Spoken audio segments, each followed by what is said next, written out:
গত বছর কলম্বিয়াকে হারিয়ে কোপা আমেরিকার টানা দ্বিতীয় শিরোপা জিতেছিল আর্জেন্টিনা পুরুষ ফুটবল দল। আজ আর্জেন্টিনা নারী ফুটবল দলের সুযোগ ছিল সেই কলম্বিয়াকে হারিয়ে কোপা আমেরিকার ফাইনালে ওঠার, কিন্তু সে স্বপ্ন পূরণ হয়নি।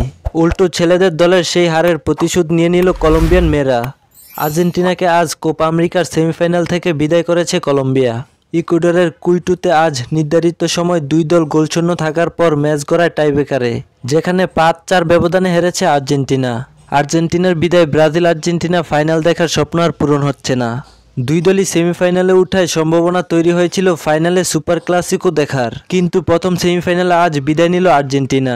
দ্বিতীয় সেমিফাইনালে আগামীকাল ভোরে প্রতিযোগিতার সফলতম দল ব্রাজিল মুখোমুখি হবে উরুগুয়ের। আগামী 2 আগস্ট রোববার অনুষ্ঠিত হবে ফাইনাল। কলম্বিয়ার বিপক্ষে আজকের ম্যাচে শুরু থেকেই চাপে ছিল আর্জেন্টিনা। বল দখল, আক্রমণ দুই জায়গাতেই পিছিয়ে ছিল তারা।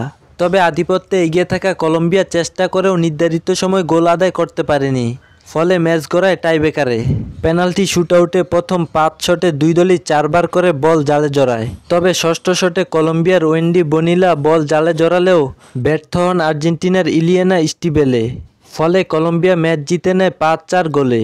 এ জয়ে ফাইনাল নিশ্চিত করার পাশাপাশি 2028 লস অ্যাঞ্জেলেস অলিম্পিক গেমসে অংশগ্রহণ করতে যাওয়া 16 ফুটবল দলের মধ্যে জায়গা করে নিল কলম্বিয়া।